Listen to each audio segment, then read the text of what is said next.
Hi friends, today we are going to learn the second chapter of SS Cultural Heritage of India. मतलब India के forefathers ने क्या cultural heritage में India के लोगों को दिया है। ट्रेडिशनल हैंडीक्राफ्ट मतलब हाथ से बनाई हुई चीज़ें और फाइन आर्ट्स मतलब ड्राइंग पेंटिंग ये सब। आपको पता है India is a country of rich cultural heritage. इसमें मटेरियलिस्टिक और जेनेटिकल हेरिटेज भी है। A child inherits its physical and mental characteristics from the parents by birth is known as genetic inheritance. तो ये होता है जेनेटिक हेरिटेंस जो हर बच्चा अपने माँ बाप से पाता है। मतलब उसके जीन्स में क्या है that he is receiving from his parents, that is called genetic inheritance. But the house land estates like properties, जो प्रॉपर्टीज हमें अपने पेरेंट्स से मिलती हैं उसको हम बोलते हैं मटीरियल हेरिटेज, राइट। तो ये फर्क होता है। Now similarly what ever man obtains और क्रिएट्स विथ हिज इंटेलेक्ट, मतलब इंसान अपनी बुद्धि अपनी प्रतिभा से जो बनाता है उसको हम कल्चरल हेरिटेज बोलते हैं। तो हमारी traditions, customs, rituals and special types of life style adopted by our ancestor, उसको हम कल्चरल हेरिटेज बोलते हैं। Okay, you can underline this that what is cultural heritage.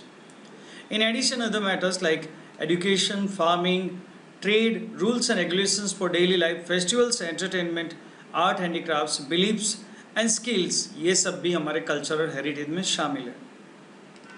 India being an ancient country of the world, हमारे बहुत सारे traditions है, social values है, dogmas, beliefs है, कस्टम्स और फैमिली सिस्टम।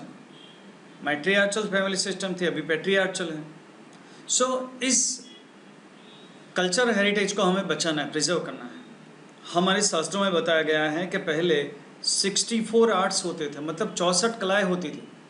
आज तो 6 सब्जेक्ट में हम थक जाते हैं, पर ये तो 64 आर्ट्स हुआ करते थे।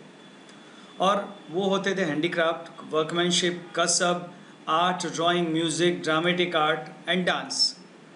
और ancient currencies were also valuable.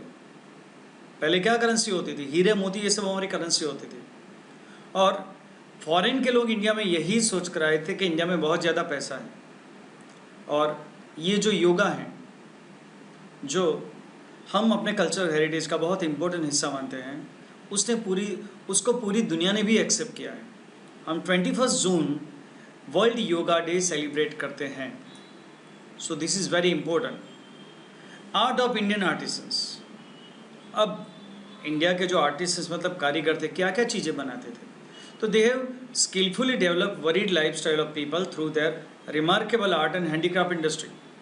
Weaving मतलब बुनाई, कपड़े बुनना, एम्ब्रॉयडरी, कढ़ाई, वुडन आर्ट मतलब लकड़े में से अलग अलग चीज़ें बनानी, क्ले वर्क, मिट्टी के खिलौने, मिट्टी के बर्तन बनाना, ड्राइंग करना, पेंटिंग करना, लेदर मतलब चमड़े में से बहुत सारी चीज़ें बनाना, इनेमल वर्क मतलब सोने चांदी के गहनों पर कलर करना, स्कल्पचर स्टैचूज बनाना, आर्किटेक्चर बिल्डिंग बनाना, अकीक वर्क अकीक के पत्थरों से डिज़ाइंस बनाना, डायमंड, ये सब वर्कमैनशिप के और निटिंग वर्क के बहुत ज़्यादा अच्छे सैंपल्स आप इंडिया में पा सकते हो। अब सबसे पहले बात करते हैं आर्ट ऑफ क्ले वर्क। दोस्तों आपको पता होगा कि इंसान मिट्टी का खिलौना है और ऐसा माना जाता है कि वो एक दिन मिट्टी में ही मिल जाता है। तो हम मिट्टी से बहुत जुड़े हुए हैं। Man and clay have been closely associated since ancient time. The whole life of man revolves around in form of cradle to grave, मतलब हम बचपन से बुढ़ापे तक मिट्टी से जुड़े होते हैं, मिट्टी से जुड़े हमेशा हम रहते हैं। मेटल के इन्वेंशन के बाद हम क्ले थिंग्स हम यूज़ करना छोड़ दिया, बट बहुत ज़्यादा हम क्ले थिंग्स, मिट्टी से बनी हुई चीज़ों का इस्तेमाल करते थे।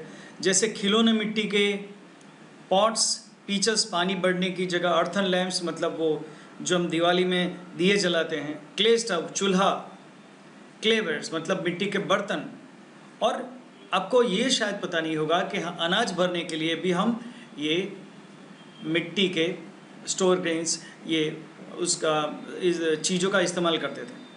और पहले मिल्क, घी और कर्ड और बटर मिल्क, ये सारी चीज़ें मिट्टी के बर्तनों में रखी जाती है। आपको पता है ना, दही हांडी का प्रोग्राम होता है, तो वो मतलब मिट्टी की हांडी तोड़ी जाती है, ये बहुत पुरानी ट्रेडिशन है। और किचन वेयर्स मतलब किचन में जो भी सारी चीज़ें थी सब ज़्यादातर क्ले की बनी हुई थी।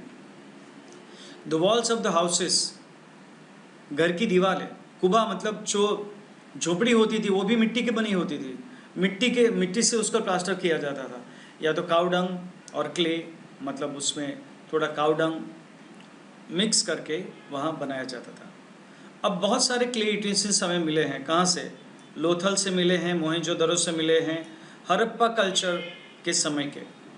और ये सब चीज़ें क्यों बन पाई? क्योंकि उसका इन्वेंशन हो पाया, क्योंकि उसके पहले एक बहुत ही ज़बरदस्त इन्वेंशन हुआ था और वो था पोटर्स व्हील। आपने देखा है पोटर्स व्हील?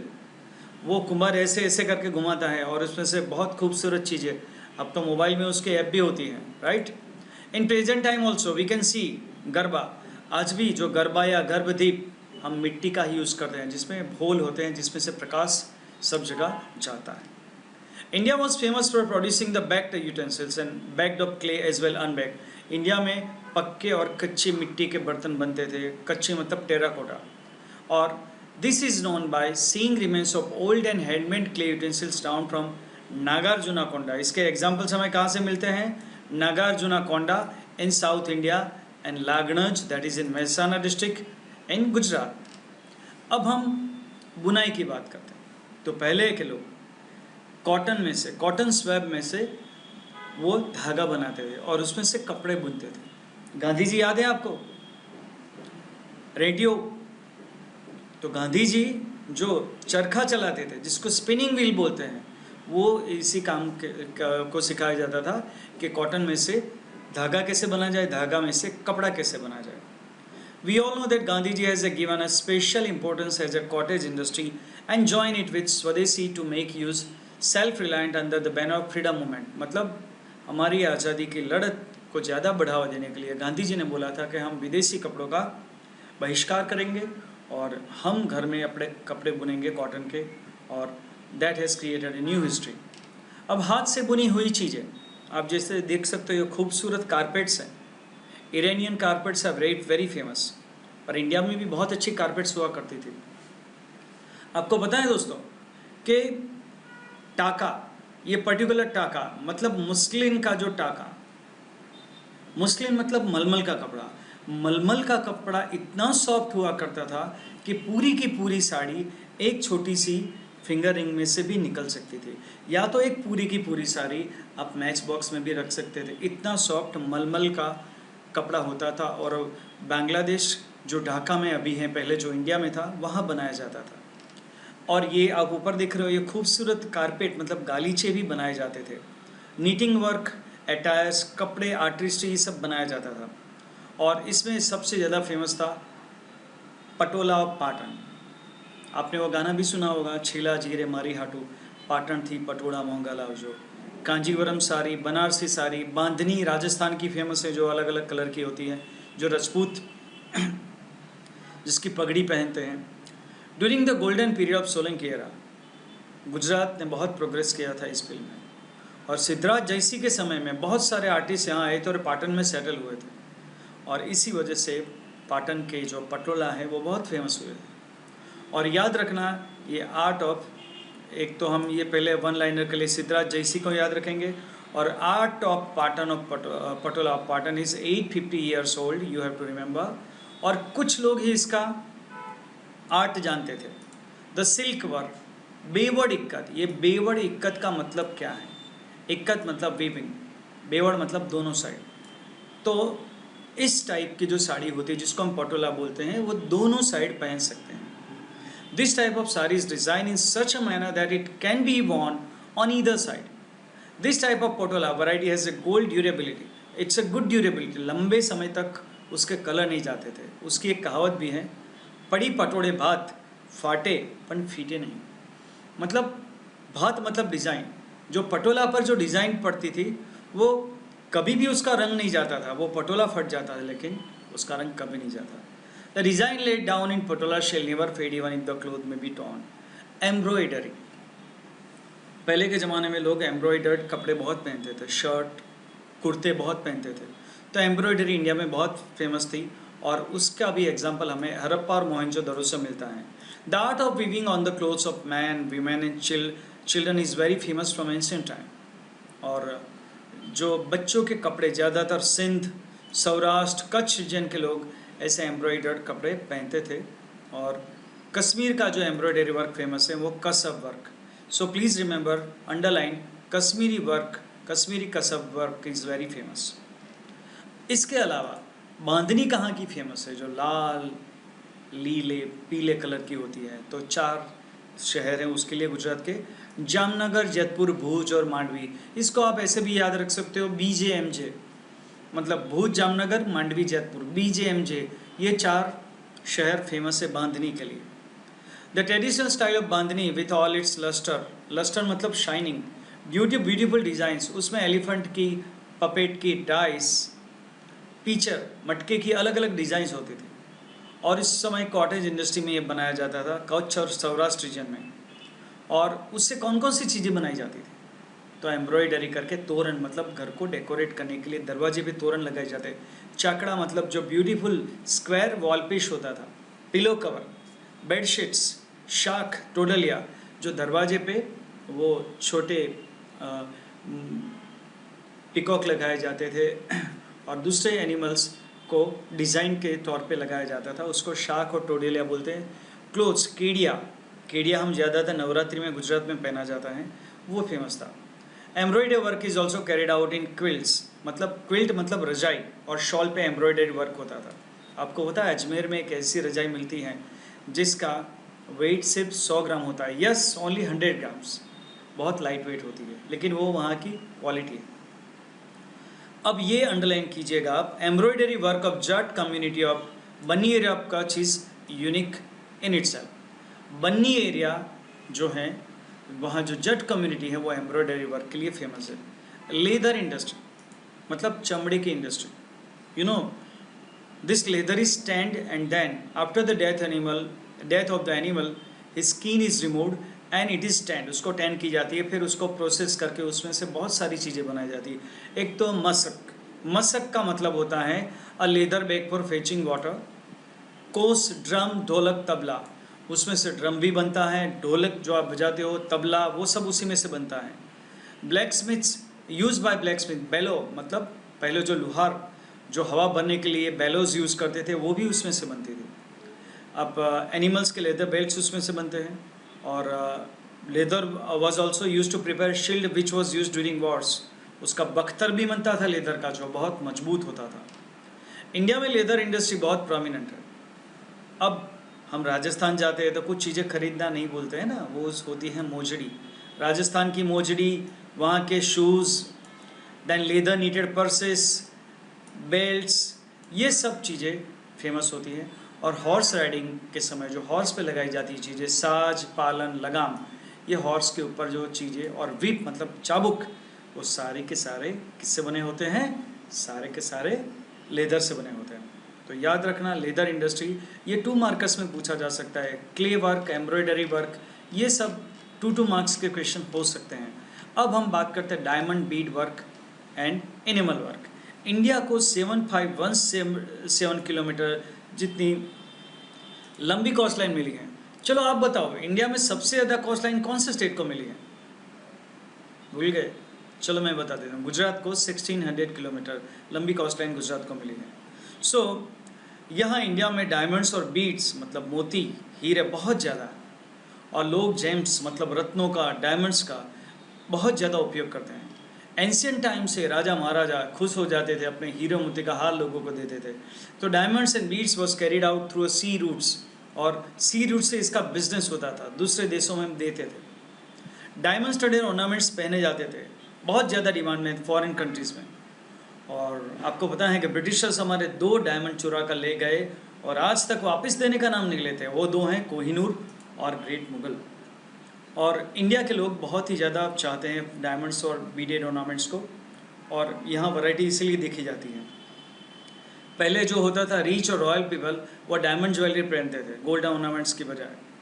तो इंडिया में diamonds, रूबीज, beads, emerald and topaz, ये पहले राजा महाराजा की जो राजगद्दी होती थी या उनके क्राउन्स होते थे, मतलब उनके मुकुट पे इसको सजाया जाता था, और लोग इसको ब्रेसलेट और गार्लैंड की तरह भी पहनते थे। Bead work is also found in prominent in Gujarat. The beautiful bead torans पछीत, मतलब दरवाजे को कवर करने के लिए जो होता है उसको तोरण पछीत बोला जाता है। फिर पॉट्स बारी, मतलब हमारी जो विंडो होती है उस पर जो ग्रिल लगी होती है उसकी फ्रेम बनाते थे। चाकड़ा मैंने बोला आपको पहले, ट्रेडिशनल वॉल पीस।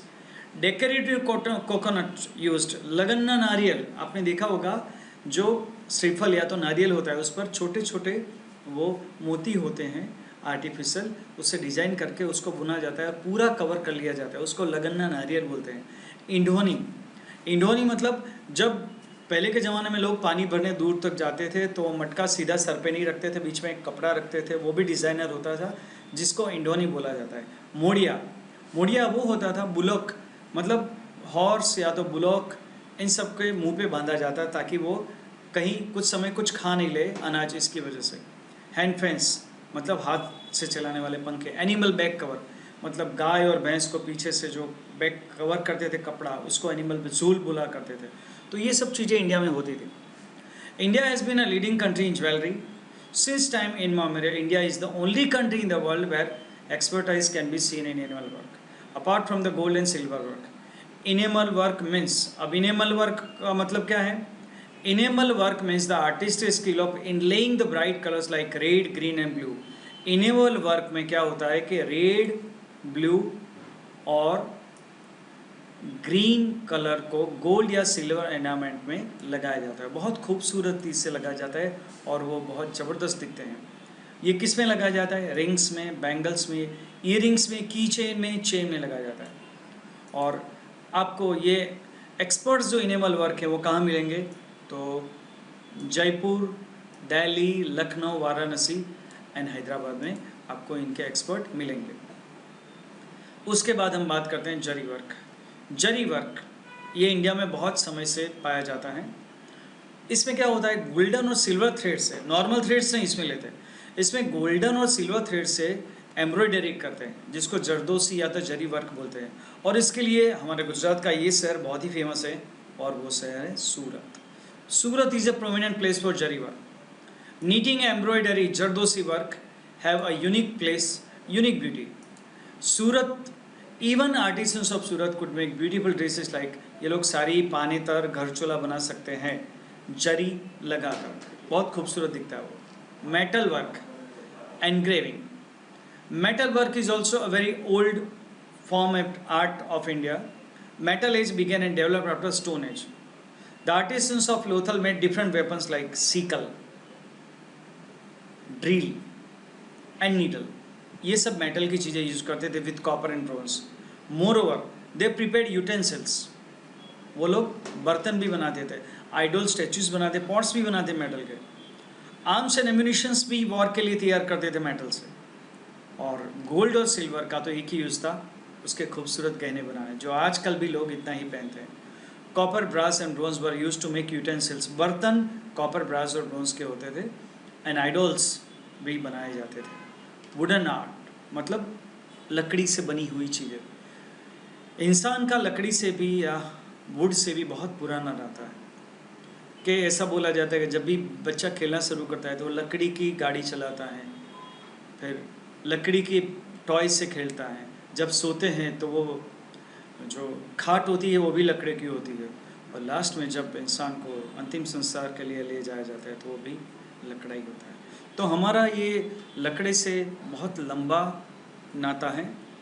पहले हम लकड़े को सिर्फ जलाने के लिए यूज़ करते थे, एज ए फायरवुड यूज़ किया करते थे, लेकिन उसमें से बाद में वेपन्स बनाए, जैसे तीर वगैरह उसमें से बना सकते हैं। लेकिन अब इसमें से क्या क्या चीज़ें बन सकती हैं और लोग क्या क्या बनाते हैं, उसमें से आइडल्स बनाते हैं, बच्चों के लिए खिलौने बनाते हैं, वुडन पिलर्स बनाते हैं, विंडोज़ और डोर्स उसमें से बनाते हैं, और छोटी मोटी हट भी उसके लिए बना लिया करता है। Terrace, thrones, chairs and grills are also made from this wood. अब वुडन फर्नीचर गुजरात में किस जगह का फेमस है? तो उसके लिए याद रखना Idar and Sankheda, one mark के लिए याद रखना कि Idar and Sankheda are famous for this wooden art. Inlay work, inlay work का मतलब ये होता है, inlay work is considered to very ancient art of India Indian kings, emperors and rulers, royals, people of the time used to wear ornaments as necklace, bracelet, crown, ring, nose, ring, damni were studied with precious gems like diamonds, pearls, rubies. तो इनले work मतलब ये सब चीज़ों में ornaments में हीरा मोती को लगाना. Artisans were experts in the work of inlay art. So इसमें कौन से एरिया के लोग फेमस थे? तो Bikaner area of Rajasthan is more popular for inlay ornaments. अब हम बात करते हैं अकीक वर्क. अकीक is a kind of precious stone. वो कहाँ मिलता है?